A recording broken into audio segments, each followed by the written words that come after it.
نماز میں 7 چیزیں فرض ہیں: تکبیر تحریمہ، قیام، قرات، رکوع، سجدہ، قائد آخرہ، خروج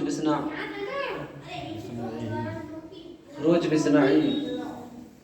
تکبیر تحریمہ فرض ہے، اس کا کیا مطلب ہے؟ اس کا مطلب یہ ہے کہ نماز کے شروع میں اللہ اکبر کہنا فرض ہے۔ اگر کسی نے نماز کے شروع میں اللہ اکبر نہیں کہا تو نماز نہ ہوگی۔ قیام فرض ہے، اس کا کیا مطلب ہے؟ اس کا مطلب یہ ہے کہ کھڑے ہو کر نماز ادا کرنا ضروری ہے، تو اگر کسی نے بغیر عذر بیٹھ کر نماز پڑھی تو نہ ہوئی، خواہ عورت ہو یا مرد، ہر نفل نماز بیٹھ کر پڑھنا جائز ہے۔ قرات فرض ہے، اس کا کیا مطلب ہے؟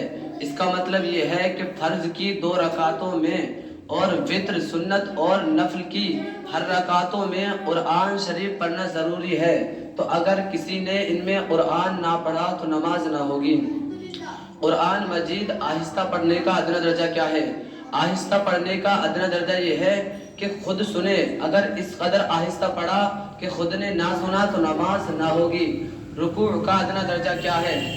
رکوع کا ادنیٰ درجہ یہ ہے کہ ہاتھ گھٹنوں تک پہنچ جائیں، اور پورا رکوع یہ ہے کہ پیٹھ سیدھی بچھا دیں، سر پیٹھ کے برابر رکھیں، اونچا نیچا نہ رکھیں۔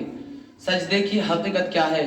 پیشانی زمین پر جمنا سجدے کی حقیقت ہے، اور پاؤں کی ایک انگلی کا پیٹ زمین سے لگنا شرط ہے، یعنی کم سے کم پاؤں کی ایک انگلی کو موڑ کر قبلہ رخ کرنا ضروری ہے۔